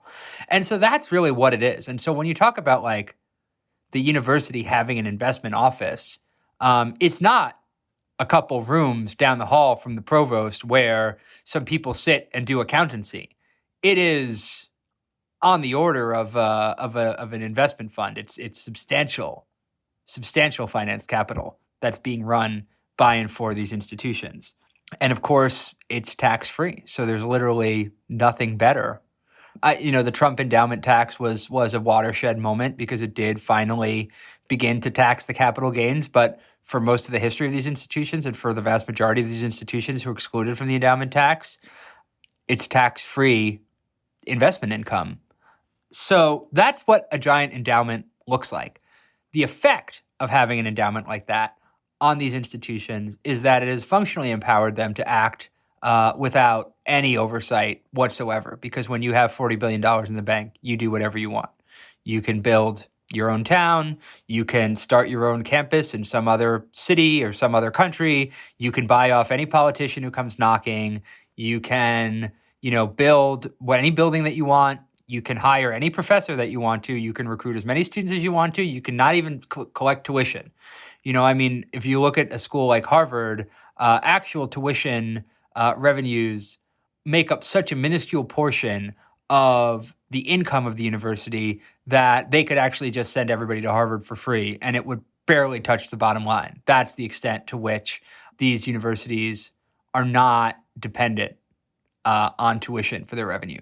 Now, as we've been talking about, for this entire interview, that is not the case for the vast majority of institutions. Most private institutions are overwhelmingly tuition dependent, which also affects something like the generosity of their student aid policy, right? Because you get federal financial aid, grants, loans, things like that come through the state. But then typically private institutions go some way towards filling the rest of the gap with their own money from the financial aid office. But if you are dependent on tuition for most of your operating budget or a great deal of your operating budget, your ability to provide generous aid packages to students who need it is substantially affected. And as a result, what you will do is you will admit richer students. And so paradoxically, some of the less wealthy institutions in terms of endowment capital actually have some of the wealthiest student bodies because they're most dependent on the revenue, on tuition revenue. Although that's not always true either, because some of the wealthiest universities also have more students from the top 1% than they do from the entire bottom 60%, which is staggering, despite being, places in the Ivy League, for example. Not all of the schools in the Ivy League, but several. Wait, so just to pause you there, can you draw out that distinction in the Ivy League? Which ones are spending some of their vast resources to at least put forward the appearance of being these laudable engines of economic redistribution, and which just don't seem to care, even though they're sitting on loads of money and just brazenly serve a majority 1% clientele? So there was a New York Times report in 2017.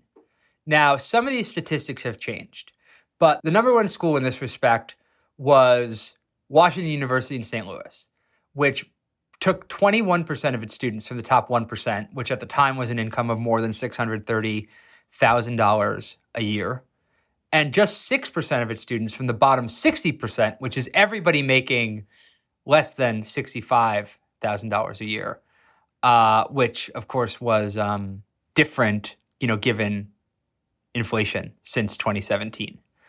One of the things that I actually have to say Washington University will get credit for me is that they were the all-time leading endowment return getter by percentage of endowment growth in 2021. And they did use a major portion of that money to institute for the first time need-blind admissions to start diversifying the income representativeness of their student body. But, obviously they have a long way to go. In the Ivy League, Dartmouth, Princeton, Yale, Penn, and Brown were the 5 schools that had more students from the 1% than from the bottom 60%. And, Yale and Princeton are 2 of the wealthiest institutions on the planet, and Penn, Brown, and Dartmouth are not exactly paupers themselves. But if you look at the top 10 from this list, right, these are not necessarily the richest schools. Some of these are schools that need the tuition revenue, like Washington University until recently, again, I would bracket and say, right, that like the tuition revenue is relative to their quote unquote peer institutions. All of these schools, every single one of these wealthy private schools could do so much more to admit and to better serve poor and working class students. But it is also undeniably the case that when you look at a metric like tuition dependence, there are schools like Yale or Princeton, frankly, that have the latitude that they could pretty much send people to school for free, but they continue to enroll, in spite of that, overwhelmingly wealthy students. Every single school, every single one of these wealthy schools will point to the fact that they increasingly do pursue, enroll, and support poor and working class students, and that's true. But we also need to have a more expansive conversation about what justice looks like, right? What economic justice looks like, what racial justice looks like in the context of institutions that have been able to hoard, in these cases, billions of dollars of wealth, sometimes, directly the product of either profit off of slavery or, displacement of indigenous people or urban renewal clearances even more recently. So that's kind of how the endowment breaks down and the way that like schools either support or fail to support the relatively few poor and working class students that do manage to make it to these elite places. The other thing, just to address the last part of your question about, the quote unquote endowment poor schools, outside of the elite, there's huge numbers of private schools that are struggling to make ends meet given their relatively smaller endowments. They're going to be a lot more dependent on tuition. They're going to be a lot more dependent on students who have to take out loans and other forms of aid. They're going to end up graduating students with more debt who also have comparatively less elite credentials when they're done. This also has a pretty substantial racial component as well, because so many of these like venture funds and equity funds that some of the most elite Ivy League schools are invested in operate through networks of financiers. Charlie Eaton's book on this, Bankers in the Ivory Tower, talks pretty extensively about it. These networks of financiers who have ties to the school, either through alumni or some sort of relationship, which then gives that school's capital priority relative to, say, HBCUs that don't have the same access to these elite social networks. And so when you talk about like elite colleges as engines of class reproduction, it's not just about training the next generation of like lawyers and business titans, but it's also about like physically reproducing the capital that it takes to support the mission of being the wealthiest universities in the world. So universities are spending a fraction of these endowments every year on the university.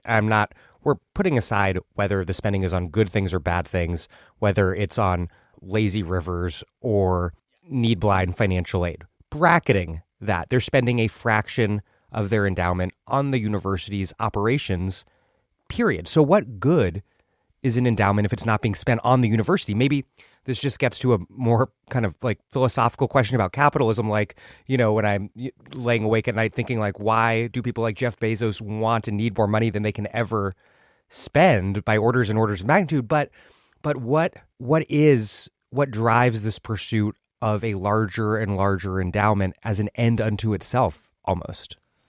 So there's like a few things there, right? On the one hand, you hire investment people to make money. Their job is to grow the fund. They don't care. Look, actually, it's not fair to them to say that they don't care because a lot of them could make a lot more money working on Wall Street than they make even in the comparatively highly paid investment offices of these institutions. So there's at least some investment in the mission, whether we choose to find that notable or not, or laudable or not, I should say. But look, you hire financiers to invest your money and to make money for you. That's what they're going to do. They're not particularly worried about what you do with it afterwards. Their job is to make it get bigger. So they are simply doing their job. But also, the theory here is that you don't want to touch the principal, right? Anytime you have a pool of capital, ideally, you live off the interest, you live off the return, and as long as you don't touch the principal, the capital never diminishes, and you're never eating into your savings, right? That's the difference between living off of your savings and living off of your investments. And if you have enough investments, you get returns, and you don't touch the principal. And then, if you want to go even further and be thriftier, if you don't spend all of your returns, but you reinvest a piece of the profit, then the principal actually grows, which if you can wait it out means that you get larger returns. So this is the timescale that these institutions are thinking about, right? I can either spend down my money today and start to eat into my savings, or I can tighten my belt a little, and in 20 or 30 years, we'll have even bigger returns and we'll be able to do even more. Because ultimately, right, who would you rather be? The person who's living off spending 7% of $1 billion or the person who's living off spending just 1% of $5 billion? Like, it's an easy choice.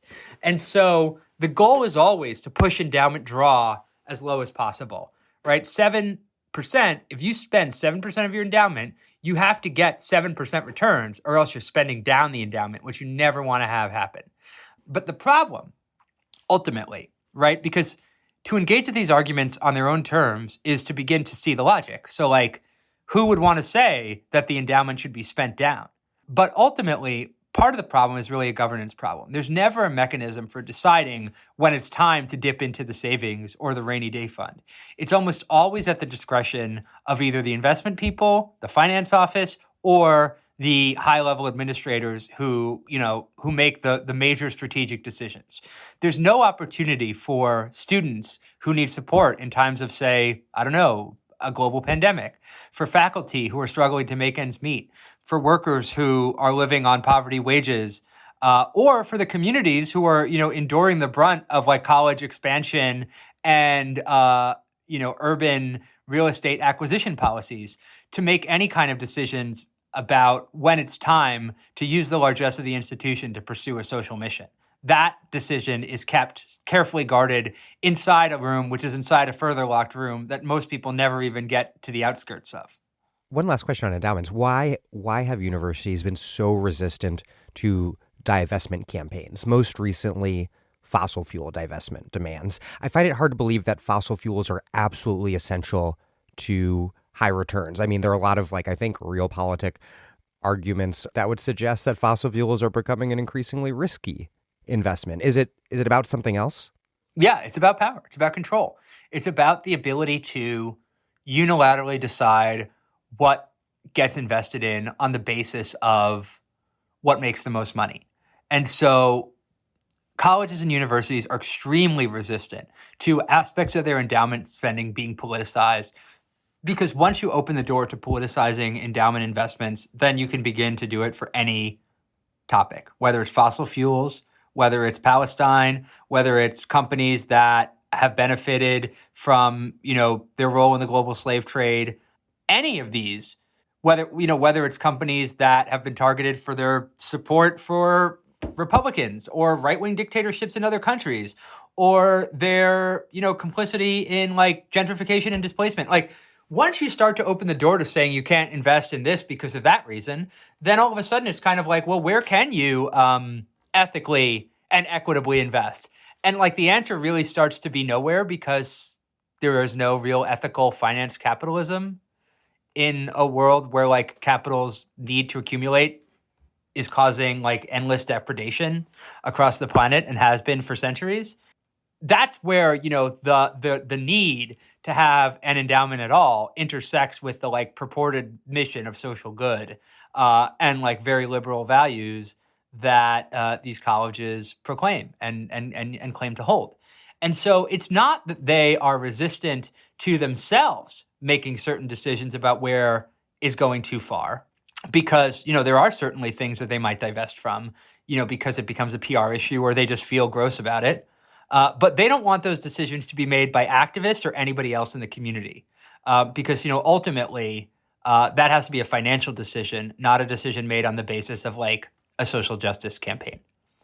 Something you've referred to a few times already is another key way that wealthy universities have strayed beyond their ostensible core educational mission into seemingly just brazen profit-making opportunities, and that is through real estate. We have the so-called University City neighborhood in West Philly, adjacent to the University of Pennsylvania, Harlem, north of Columbia, just all the area around NYU, and I'm sure there are a ton of other examples. Here in Providence, Brown has been expanding downtown and across the river. all while being exempted from property taxes, either largely or entirely. I'm not sure. How and why did universities emerge as such a force for urban redevelopment and real estate capital? And what about more broadly, the role of the university in their surrounding neighborhoods as not only landlord and developer, but also policeman, healthcare provider, employer? This is, I think, a crucial part of talking about what universities do and the role that they fulfill in our society today. Because, on the ideological level, universities would tell you that they are primarily sites of research, teaching, education, and learning. Whereas if you look at the actual revenue streams in the balance sheets, it's very clear that universities, while they do fulfill those functions, fulfill many, many other functions beyond that, as you yourself said, right? As employer, as policer, as real estate developer, as landlord, as healthcare provisioner. These are all businesses that universities are in increasingly. Part of that is just about diversifying the revenue stream, about chasing the thing that makes the most money, because universities understand that they have to continue to grow or else they're going to get eaten by the next most bigger or powerful university. There really is a race to the top and a race to the bottom happening among these institutions.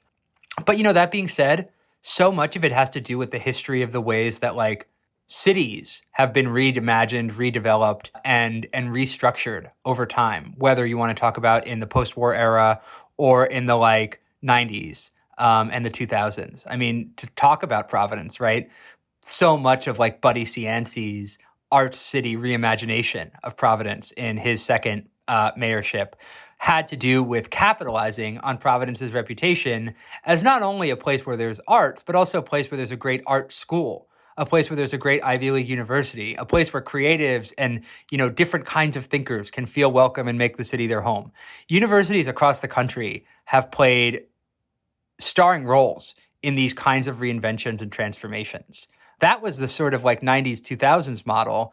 The model now is the eds and meds model, the high-tech research park model, the acquire a hospital system model. That is where the real money is, which is why if you look at what Brown has been doing now, and just to give context for listeners who are not intimately familiar with the ins and outs of Rhode Island politics, over the last several years, Brown University, which has traditionally been, and I'll speak to this case because it's the experience that I've had most directly as a graduate student and an organizer on that campus. Brown had traditionally been what they had called a university college, meaning that they were a college that served some of the functions of the university, where the focus was overwhelmingly on undergraduate education. Over the last couple of decades, Brown realized that model was really endangering their ability to compete with their peers. And so, if you ask somebody at Columbia, who's your peer? They'll say Harvard, Princeton, Yale, Chicago, maybe Penn, right? If you ask somebody at Brown, who's your peer? They'll say Yale, Harvard, Columbia, Penn, Chicago. If you ask somebody at Harvard who's your peer, they'll say no one.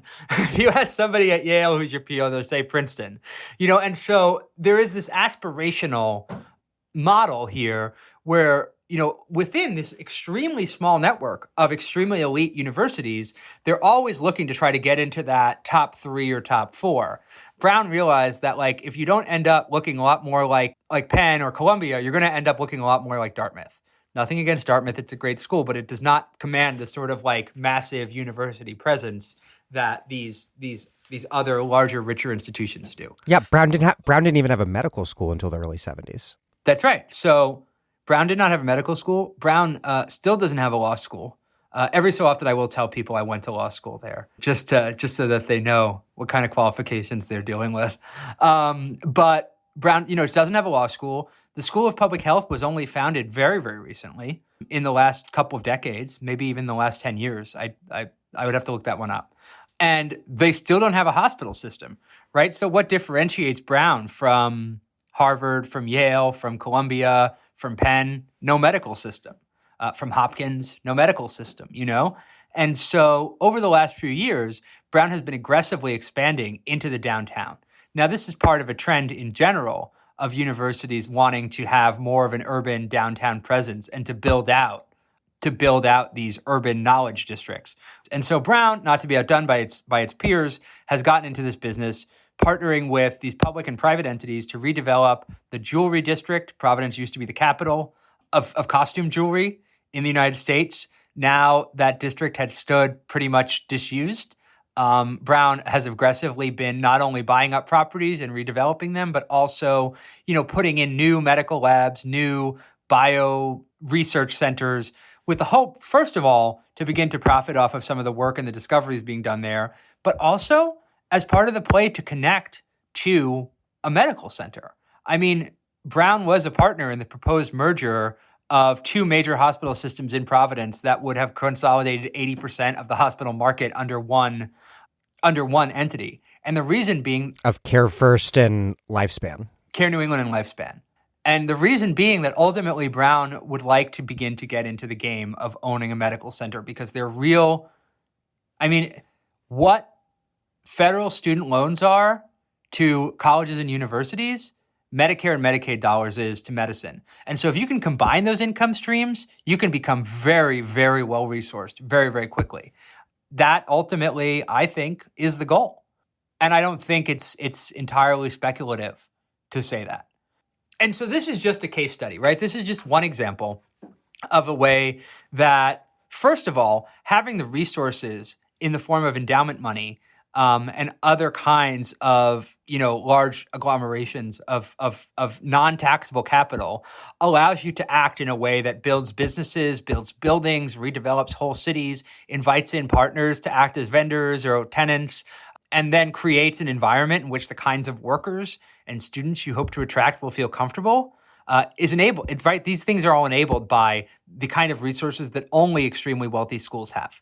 Second, it is a play to continue to compete in what is, a really cutthroat market where I think colleges read the writing on the wall. The other piece is that there is a coming enrollment decline that's going to happen as demographics shift over time. A school like Brown is likely not going to be affected because there will always be more students looking to go to extremely prestigious schools than there are spots in those schools to seat them. But many, many private colleges and universities, especially in the Northeast and in the Midwest, are definitely going to feel a contraction.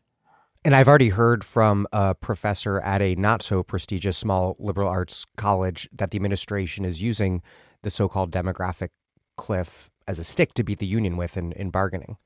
I mean, I find that entirely unsurprising. You got involved in university politics at Brown, where you and your colleagues successfully organized the first Ivy League grad student union.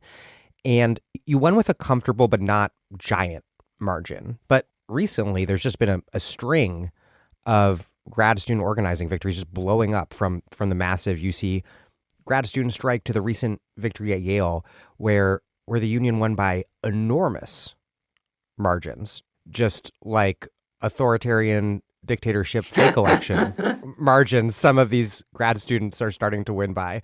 What's changed? Is it about a broader political and cultural change around young people's attitudes towards unions, something that has been evidenced all over the place, from Amazon to Starbucks workers to just the straight up polling around favorability towards unions? Or is it more specifically that academics, particularly grad students, relationship to the job has changed? Well, so one of the things is there was a big screw up at the NLRB ballot printing factory, and they only have yes options, but they only sent them out to the academics. No, it's really extraordinary. And I would also say, just by way of connecting some of the dots, that the same work that I was doing with the union is what got me interested in university finance. Because I was sitting on university committees as a graduate student representative, where these questions of financial investments, of endowment spend, of budgets, and of strategic directions were being openly discussed. And it was an incredible learning experience, both in the realities of how these decisions are conceived by administrators, and also of the limited power that even these relatively, actually, given other institutions' operating procedures, relatively transparent governance structures offer, right? I didn't feel that there was really an opportunity to contest budgets being written on the order of hundreds of millions of dollars as like a graduate student who was being allowed to sit on the committee for 2 years to talk about, where we're going to invest $6 million this year.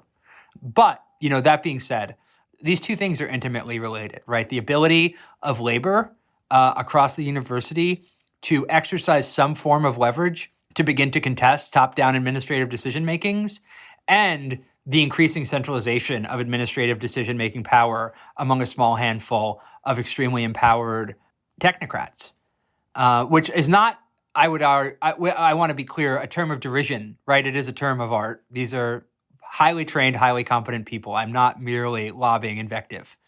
And so what's making graduate students vote so overwhelmingly for unionization right now? I think the pandemic is undeniably a major part of what's going on.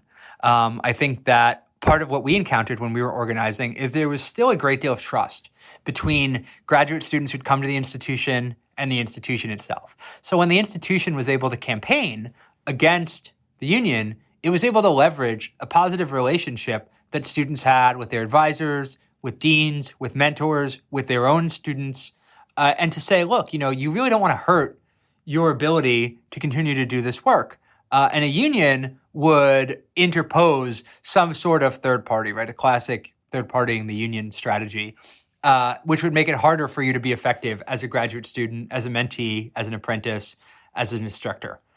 As the job market in several key academic fields, not only the humanities, has continued to crater, as people have seen much more exploitative relationships play out between academic employers and instructional staff, and particularly as the pandemic revealed universities' widespread inability to really respond to student needs and worker needs, I think that people have had a moment where they're just like, they've had it. They no longer have faith in the ability of these institutions to safeguard their interests.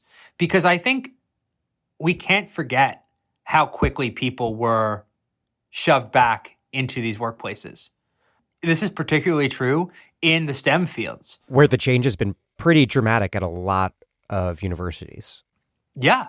But the STEM fields, right? In the humanities, we were able to continue to be remote during COVID for a really long time. We were able to conduct classes remotely, do research remotely, have contactless pickups of books at the library, all of that stuff, which, I would add, as always, underwritten by an army of workers who had no choice but to work not remotely. And so these workers, made it possible for people like me in the humanities to work remotely. But in the sciences, people had to go into labs. They were in labs mere months after, COVID really began to hit. And I think that for a lot of people, they were forced back to work at a time when they were still not sure that it was safe or if they were comfortable with it. And that really changed their relationship to their employer. Now, many colleges and universities did a lot to offset the effects of the pandemic, arguably more than many employers who, as soon as they were stopped being required by law to provide accommodations, instantly stopped. But I think relative both to the mission that they claim to have, as well as to the rhetoric of care, concern, and paternalism that they consistently deploy, the failure to safeguard the interest of workers, whether academic workers, non-academic workers, was staggering and has really changed people's relationship. And then I think there's a micro-generational thing at play too, right? The people who were voting in graduate student elections 5 years ago are not the people who are voting in them now. The people who are voting in them now came of age during COVID.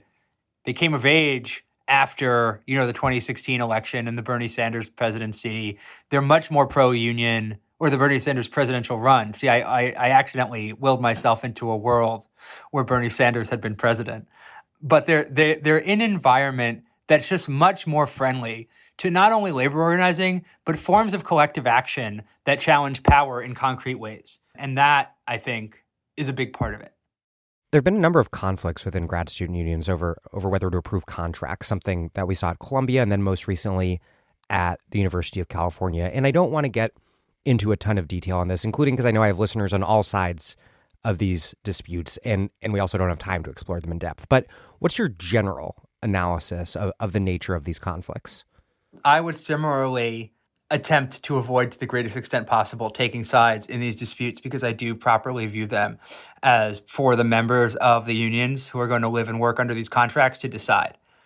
That said, one of the things that I think really is different for academic organizing versus traditional union organizing, in which, and even the word traditional there has a lot of weight, right? Because what is traditional? There's a new work environment and there's a working class that has a relationship to that working environment. And I do think that unions increasingly are understanding that they need to adapt, right? And even as they fight to provide lifetime jobs for workers that offer security, dignity, and a path to a decent retirement, many, many workers are confronting conditions of precarity where they're going to end up in jobs for only a short period of time.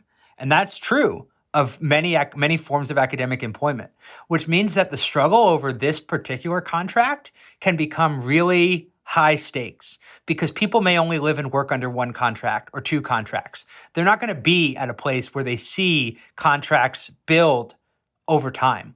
And so if you're going to work at a job for 20 years and you negotiate a contract with your union and you don't get all of what you want and you don't even get most of what you want, you have faith that when the next contract comes around, you're going to get more of it.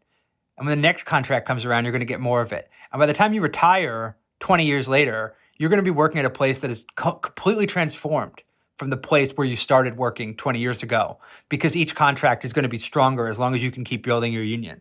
And you're also going to have other workers who've been there longer than you, who remember when things were even worse than they are now. And they're going to tell you, hey, when I started here, we didn't have retirement. Now we have retirement. And we didn't get it right away. We got it over time. And so there is an implicit acceptance of a gradual increase in the quality of a contract over time.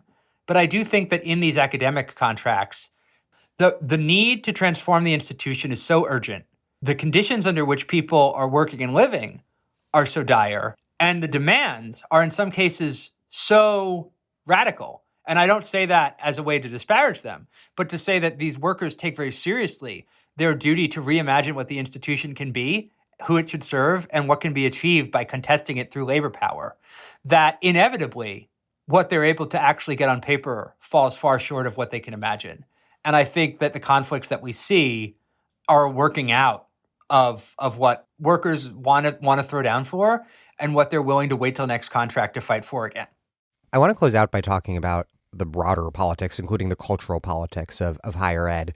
Universities, of course, have long been attacked by the right for producing rebellious or unpatriotic or, more recently, woke subjects. I very clearly remember being in college in the early aughts and there being this extremely energetic right-wing reaction against any professor who was deemed to be deviating from post-9/11 patriotic norms. But in these days, and Florida very much comes to mind, it's a simultaneous attack on the university and very much on K through 12 schools, teachers, students, kind of around the same themes. Why is the right so dedicated to fighting culture wars in education? And then how should we on the left, dedicated to substantive rather than superficial liberal forms of racial and gender justice, struggles tethered to these economic fights, how should we be responding to those right-wing attacks as we fight to transform the entire higher educational system? As you were suggesting, these more expansive grad student demands are pointing towards, so that the university is entirely transformed to serve a diverse and expansive democratic public instead of simply reproducing the elite and serving the interests of capital accumulation.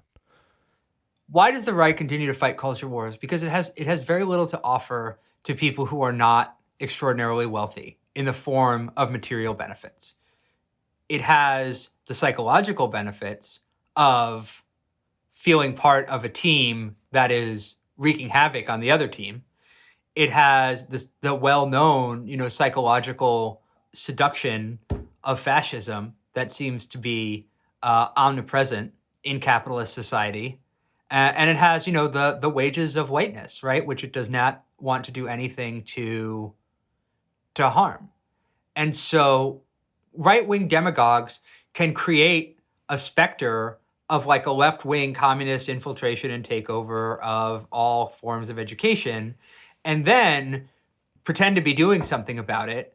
They can for at least a time turn the attention away from the fact that they enable student debt, medical debt, people to lose their homes. Ron DeSantis like destroying people's ability to get homeowners insurance when they live in areas that are like on the front lines of climate change, because he's making it impossible for like people to get like last line of defense kinds of insurance so that people like lose their houses and their entire life savings, and empowering like all manner of like capitalist cretins to just like visit unbelievable suffering on the very people he's supposed to be representing. And, rather than have any conversations about that, he wants to have a conversation about stop woke, or, searching professors' emails to like see if they've ever been involved in DEI work. It's probably an overused term, but it is a witch hunt, plain and simple, right? It's the creation of an internal enemy that doesn't exist, that is almost entirely notional, and then the deployment of massive state resources that could be better used doing fucking anything else to like perpetuate the persecution. And it's not by coincidence that the things that they're targeting are things that celebrate Black and queer identity, because these do ultimately, and trans identity, I don't want to conflate them, but these do ultimately represent major threats to the vision of a patriarchal, white, normative society that DeSantis and, his supporters want to impose. Despite the fact that, even many major coalition, like blocks of the Republican coalition don't even look like that, right? And so I want to be careful about asserting that the mere existence of like radical perspectives or radical critique within the university by the very fact that it's there poses a threat to the system. Because one of the things that I think the university has proven incredibly good at doing, and especially the liberal university over the last few decades, is finding safe places to cordon off dissent, to both profit from the existence of that dissent and then also to neuter some of its most radical possibilities.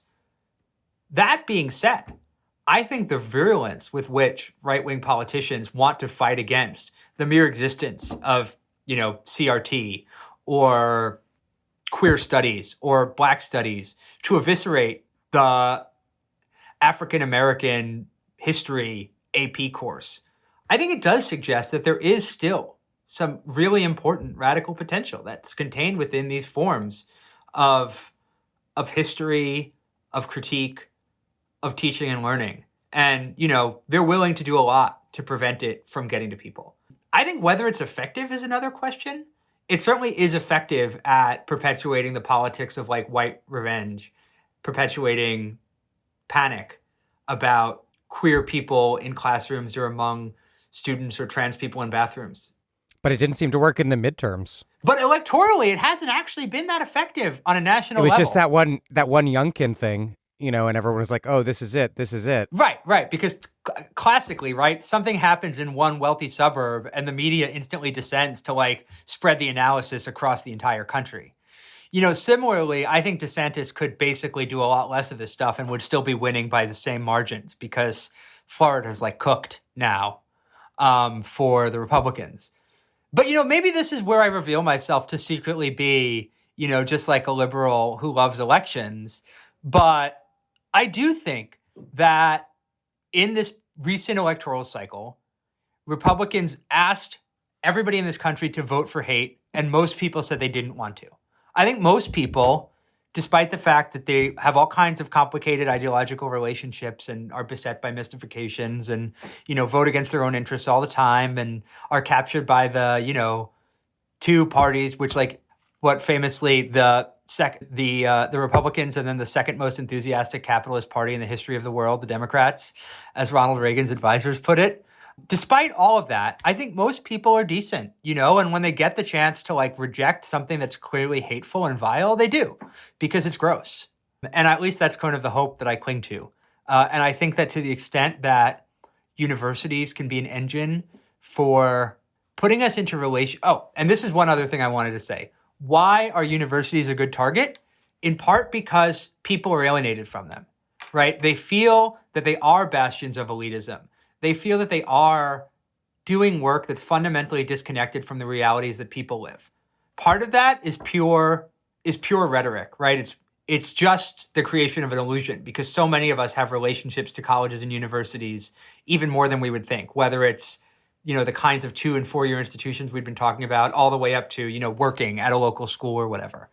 But I think there's also a reality that as we have continually cordoned off the benefits of higher education for more and more people, or allowed people to experience the relationship with higher education as somehow predatory, whether it's because the school destroys their community, or because they're saddled with tens of thousands of dollars of debt, or because they simply can't access higher education no matter how badly they might want to. That allows higher education to become a political target for Republicans. And I think that if we want to think about how we can put colleges and universities into more authentic relationship with who the most people in this country are, to the extent that we can achieve that, we will also have the side benefit of beginning to make these attacks far less potent, because people will have an experience of what these institutions are like that goes beyond the caricature that they're fed. Well, Dennis Hoghan, thanks very much. Oh, no, it's been a real pleasure. Thank you for having me.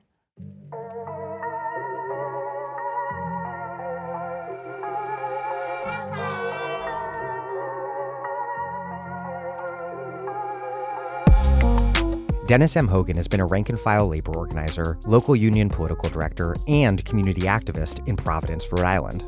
He is currently a postdoctoral fellow and professor at Haverford College, where he's working on projects about the political economy of U.S. higher education and literature and culture in 19th century Central America. Thank you for listening to The Dig from Jacobin Magazine. As Marx once said, after noting that the communists have not invented the intervention of society in education, they do but seek to alter the character of that intervention and to rescue education from the influence of the ruling class. While other podcasts have only interpreted the world in various ways, our point is to change it. We're posting new episodes every week. The Dig was produced by Alex Lewis. Our associate producer is Jackson Roach. We are recorded at WBRU in Providence. Music by Jeffrey Brodsky. Our communications coordinators are Tamuz Frankel and Sylvia Atwood. Our senior advisors are Thea Riofrancos and Ben Mabey. Check out our vast archives at thedigradio.com. Follow us on Twitter at thedigradio, and please find us wherever you get podcasts and subscribe. If it's on iTunes, please also leave us a nice review. Those reviews help introduce us to new listeners. But what really does that is you telling your friends about the pod. Please make propaganda for us, and do find us at patreon.com and make a monthly contribution to keep this operation going. Even a few bucks a month is huge.